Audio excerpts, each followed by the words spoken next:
द्रोणाचार्य ने खुद अपने पुत्र का जीवन बना दिया श्रापित। धरती पर आज भी जीवित है। अश्वत्थामा श्री कृष्ण के इस श्राप से हुआ था अमर। अश्वत्थामा महाभारत का एक ऐसा योद्धा था जिसने अपने पिता द्रोणाचार्य की मृत्यु का बदला लेने के लिए पांडवों के किले में कोहराम मचा दिया था। पौराणिक मान्यताओं के अनुसार अश्वत्थामा को अमरत्व का वरदान प्राप्त था और वो आज भी पृथ्वी पर कहीं जीवित है। अश्वत्थामा को भगवान श्री कृष्ण ने 5000 वर्षों तक जंगलों में भटकने का श्राप दिया था और उसके माथे से निरंतर रक्त प्रवाहित होगा और उसे कोई मनुष्य मदद नहीं करेगा। उसके माथे से उसकी मणि छीनने के बाद वह शक्तिहीन हो गया। मध्य प्रदेश के बुरहानपुर के असीरगढ़ किले पर एक प्राचीन भगवान शिव का मंदिर है। वहाँ के निवासियों का कहना है कि अश्वत्थामा आज भी वह भगवान शिव की पूजा करने आते हैं। रात को मंदिर का द्वार बंद करके सभी लोग अपने अपने घर चले जाते हैं और जब सुबह आकर मंदिर का द्वार खोलते हैं तो उन्हें ताजे फूल, चावल और जल शिवलिंग पर चढ़ा हुआ मिलता है। शिवलिंग पर चढ़ा हुआ फूल दूर दूर तक जंगलों में कहीं भी नहीं मिलता है। वहाँ के निवासियों का कहना है कि हमें अक्सर जंगलों में असाधारण आदमी दिखा है जिसके माथे पर गहरा घाव है और वह लोगों से हल्दी और तेल मांगता है। वह काफी लंबा चौड़ा था। लोगों का मानना है कि वह महाभारत कालीन अश्वत्थामा ही थे। नवसारी के जंगलों में भी अश्वत्थामा को देखे जाने का दावा लोगों ने किया है। अश्वत्थामा का अहंकार और क्रोध ही उनके पतन का मुख्य कारण था।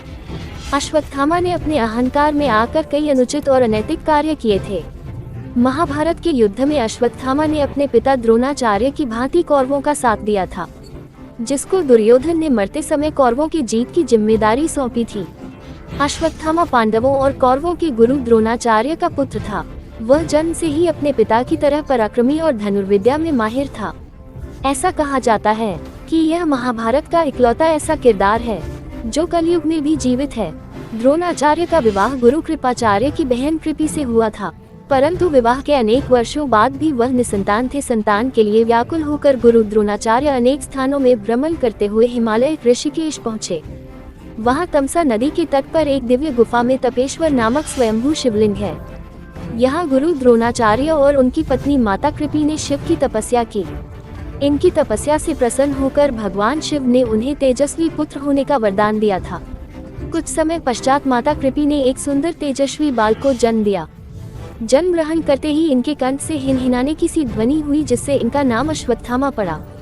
जन्म से ही अश्वत्थामा के मस्तक में एक अमूल्य मणि विद्यमान थी, जो कि उसे दैत्य, दानव, शस्त्र, व्याधि, देवता, नाग आदि से निर्भय रखती थी। वह मणि अश्वत्थामा को बुढ़ापे, भूख, प्यास और थकान से भी बचाती थी। भगवान शिव से प्राप्त उस शक्तिशाली दिव्य मणि ने अश्वत्थामा को लगभग अजेय और अमर बना दिया था। गुरु द्रोणाचार्य को अपने पुत्र अश्वत्थामा पर बहुत गर्व था और वह उसे लाड प्यार में कुछ उचित अनुचित का महत्व समझाने में चूक गए। इसीलिए अश्वत्थामा वीर तो था ही, परंतु बहुत अहंकारी और दुराचारी भी था। वह अर्जुन से ईर्ष्या करता था, क्योंकि महाभारत काल में अर्जुन ही सर्वश्रेष्ठ धनुर्धर माने जाते थे और द्रोणाचार्य के भी वह प्रिय शिष्य थे। महाभारत में गुरु द्रोण को अपने पुत्र अश्वत्थामा से बहुत अधिक मोह था।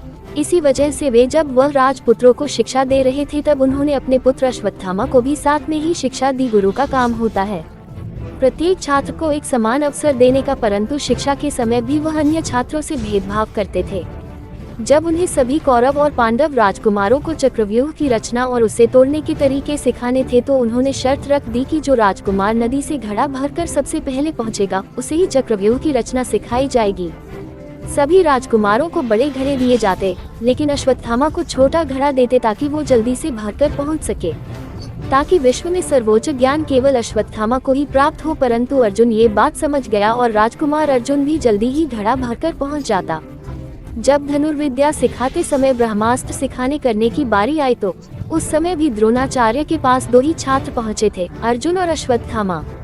उस समय अश्वत्थामा ने ब्रह्मास्त्र की पूरी विधि नहीं सीखी। ब्रह्मास्त्र चलाना तो सीख लिया, लेकिन लौटाने की विधि नहीं सीखी। उसने सोचा गुरु तो मेरे पिता ही हैं, कभी भी सीख सकता हूँ। द्रोणाचार्य ने भी इस बात पर ध्यान नहीं दिया, जबकि यह नियम के कुछ नियम हैं, जिसमें दिव्य शस्त्र की शिक्षा से पहले किसी भी व्यक्ति को 5 परीक्षाएं कसौटी पूरी करनी होती है। संयमशीलता, विनम्रता, संस्कारी, दृढ़ निश्चित, कर्तव्य पूर्णता, इनमें से एक भी कसौटी पर अश्वत्थामा पूरा नहीं उतरता था और कि दिव्य शस्त्रों का अधूरा ज्ञान देना धर्म विरुद्ध है और वह सर्वनाश का कारण होता है।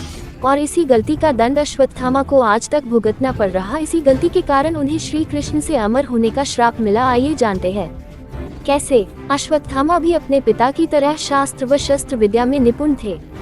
महाभारत के युद्ध में उन्होंने सक्रिय भाग लिया था। महाभारत युद्ध में ये कौरव पक्ष के एक सेनापति थे। उन्होंने घटोत्कच पुत्र अंजनपर्वा का वध किया। उसके अतिरिक्त द्रुपद कुमार, शत्रुंजय, बलानीक, जयानीक, जयाश्व तथा राजा श्रुताहु का भी वध किया। उन्होंने कुतिभोज के 10 पुत्रों का वध किया। पिता पुत्र की जोड़ी ने महाभारत युद्ध में पांडव सेना को तितर बितर कर दिया। पांडवों की सेना की पराजय देखकर श्री कृष्ण ने युधिष्ठिर को कूटनीति अपनाने का विमर्श दिया। इस योजना के अंतर्गत यह सूचना प्रसारित कर दी गई कि अश्वत्थामा का वध हो गया है। जब गुरु द्रोणाचार्य ने धर्मराज युधिष्ठिर से अश्वत्थामा की सत्यता ज्ञात करनी चाहिए तो उन्होंने उत्तर दिया, अश्वत्थामा वध कर दिया गया, परंतु हाथी। श्री कृष्ण ने उसी समय शंखनाद किया, जिसके शोर से गुरु द्रोणाचार्य अंतिम शब्द सुन ही नहीं पाए। अपने प्रिय पुत्र की मृत्यु का समाचार सुनकर अपने शस्त्र त्याग दिए और युद्धभूमि में नेत्र बंद कर शोक संतप्त अवस्था में विराजित हो गए। गुरु द्रोणाचार्य जी को शस्त्र देखकर द्रौपदी के भ्राता दुष्टद्युम्न ने तलवार से उनका शीश काट दिया। गुरु द्रोणाचार्य की निर्मम वध के पश्चात पांडवों की विजय होने लगी। दुष्ट और अभिमानी दुर्योधन की जंघा भी भीमसेन ने मल्लयुद्ध में खंडित कर दी। अपने राजा दुर्योधन की ऐसी अवस्था देखकर और अपने पिता द्रोणाचार्य की मृत्यु का स्मरण कर अश्वत्थामा अधीर हो गया। दुर्योधन जल बंधन की कला जानता था, सो जिस सरोवर के निकट गदायुद्ध हो रहा था उसी सरोवर में प्रवेश कर गया और जल को बांधकर छुप गया। दुर्योधन के पराजित होते ही युद्ध में पांडवों की विजय सुनिश्चित हो गई। समस्त पांडव दल विजय की प्रसन्नता में मतवाले हो रहे थे। अश्वत्थामा ने द्रोणाचार्य वध के पश्चात अपने पिता के निर्मम वध का प्रतिशोध लेने के लिए पांडवों पर नारायणास्त्र का प्रयोग किया। श्री कृष्ण जानते थे कि नारायण अस्त्र निहत्थे पर नहीं चलता, इसलिए नारायण शस्त्र के सामने समस्त पांडव सेना ने शस्त्र समर्पित कर दिए और नारायण शस्त्र व्यर्थ हो गया। युद्ध पश्चात अश्वत्थामा ने दुष्टद्युम्न का वध कर दिया। अश्वत्थामा झुककर वह पांडवों के शिविर में पहुंचा और नियमों के विरुद्ध घोर कालरात्रि में कृपाचार्य तथा कृतवर्मा की सहायता से पांडवों के शेष वीर महारथियों का वध कर डाला। केवल यही नहीं, उसने पांडवों और द्रौपदी के सभी 5 पुत्रों का भी वध कर दिया। अश्वत्थामा के इस पतित कर्म की सभी ने निंदा की, परंतु दुर्योधन मृत्यु से पहले अश्वत्थामा के इस कार्य से बहुत संतुष्ट और प्रसन्न हुआ। पांडव शिविर के बाहर अश्वत्थामा को भगवान शिव के एक उग्र और डरावने रुद्र रूप का भी सामना करना पड़ा था, लेकिन उन्होंने निडर होकर अपनी भक्ति से भगवान शिव को प्रसन्न किया। उसकी भक्ति से प्रभावित होकर भगवान शिव अपने असली रूप में प्रकट हुए और उसे एक शक्तिशाली दिव्य तलवार प्रदान की और अपने पूर्ण रूप में अश्वत्थामा के शरीर में प्रवेश कर उसे पूरी तरह से अजेय बना दिया था। दूसरी ओर श्री कृष्ण ने अपनी योग शक्ति से पहले ही भांप लिया था कि उस रात पांडव शिविर में क्या अराजकता होने वाली थी, इसलिए पांडवों और सात्विकी को अश्वत्थामा के विनाशकारी क्रोध से बचाने के लिए श्री कृष्ण उन्हें पहले ही शिविर से दूर ले गए थे। पुत्रों के वध से शोकग्रस्त द्रौपदी विलाप करने लगी। द्रौपदी के विलाप को सुनकर अर्जुन अश्वत्थामा का वध कर डालने की प्रतिज्ञाबद्ध हुआ और श्री कृष्ण को सारथी बनाकर गांडीव धनुष लेकर अर्जुन ने अश्वत्थामा का पीछा किया। अश्वत्थामा को कहीं भी सुरक्षा नहीं मिली तो उसने अर्जुन को लक्षित कर शक्तिशाली ब्रह्मास्त्र का प्रयोग कर दिया। अश्वत्थामा ब्रह्मास्त्र चालन से तो अभिज्ञ था, परंतु उसे लौटा लाना नहीं जानता था। श्री कृष्ण ने अर्जुन को अपनी रक्षा के लिए ब्रह्मास्त्र का प्रयोग करने को कहा, क्योंकि अन्य किसी भी अस्त्र से इसका निवारण नहीं हो सकता था। श्री कृष्ण के कहने पर महारथी अर्जुन ने भी तत्काल अश्वत्थामा पर ब्रह्मास्त्र चला दिया। दोनों प्रलयकारी एवं विनाशकारी ब्रह्मास्त्र अस्त्र परस्पर भिड़ गए और प्रचंड अग्नि उत्पन्न होकर तीनों लोगों को तप्त करने लगी। उनकी लपटों से समस्त प्रजा मरने लगी। इस महाविनाश को देख वेदव्यास और नारद उनके सामने प्रकट हुए और उनसे अपने विनाशकारी अस्त्र वापस लेने को कहा। ये सुनकर अर्जुन ने अपना अस्त्र वापस लौटाकर शांत कर दिया, लेकिन अश्वत्थामा ऐसा करने में असमर्थ था, क्योंकि उसने ब्रह्मास्त्र की पूरी विद्या नहीं सीखी थी। इसलिए गुस्से में उसने अपने उस अस्त्र की दिशा उत्तरा के गर्भ की ओर बदल दी। न्यू की विधवा उत्तरा के कोप में पल रहे उनके पुत्र परीक्षित पर ब्रह्मास्त्र का प्रयोग किया। इसे देखकर पांडवों को अत्यंत क्रोध आया और उन्होंने क्रोध में झपट कर अश्वत्थामा को पकड़कर बांध दिया।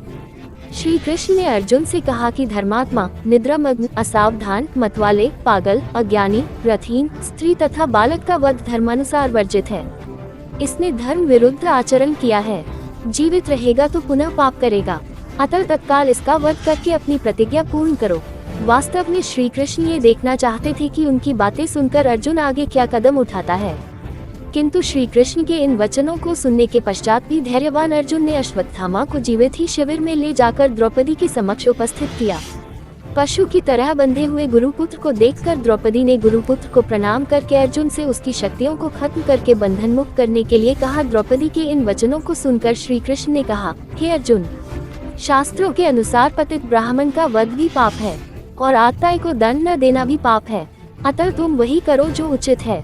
उनकी बात को समझकर अर्जुन ने अपने तलवार से अश्वत्थामा के केश काट दिए और उसके मस्तक से वह शक्तिशाली दिव्य मणि भी निकाल ली। मणि निकल जाने से वह शक्ति विहीन हो गया और उसका मस्तक झुक गया और श्री कृष्ण ने श्राप दिया कि वह कलयुग के अंत तक पृथ्वी पर भटकता रहेंगे और कहा कि तू नीच अश्वत्थामा, तू इतने वधों का पाप धोता कलयुग के अंत तक जीवित रहेगा। तेरे शरीर से सदैव रक्त की दुर्गंध निःसृत होती रहेगी, तू अनेक रोगों से पीड़ित रहेगा। वेद व्यास ने श्री कृष्ण के वचनों का अनुमोदन किया। अर्जुन ने अश्वत्थामा को उसी अपमानित अवस्था में शिविर से निष्कासित कर दिया। यही कारण है कि अश्वत्थामा आज भी जिंदा है और उनकी गिनती 7 चिरंजीवियों में होती है। अगर द्रोणाचार्य अपने पुत्र मोह पर काबू रखकर उसे भी सही शिक्षा देते, धर्म और अधर्म में भेद करना सिखाते और युद्ध के नियमों का उल्लंघन करना कितना भयावह होता है ये बताते और अन्य राजकुमारों के साथ भेदभाव नहीं करते, तो शायद अश्वत्थामा कभी इतना अहंकारी और अत्याचारी न बनता, को कभी भी इस तरह की सजा नहीं भुगतनी पड़ती। द्रोणाचार्य बहुत ही महावीर, ज्ञानी, राजनीति में निपुण महान योद्धा थे। उन्होंने पांडवों को कड़े नियमों के साथ धर्म, अधर्म, युद्ध कला, नीति और शास्त्रों दी थी, परंतु पुत्र मोह में उन्होंने अश्वत्थामा को शिक्षा तो सभी दी पर पालन करने के लिए कड़ाई नहीं की। इसलिए अश्वत्थामा आदि शिक्षा के कारण अहंकार में अंधा हो गया। उसका ऐसा पतन हुआ जो पृथ्वी पर कभी भी किसी का नहीं हुआ।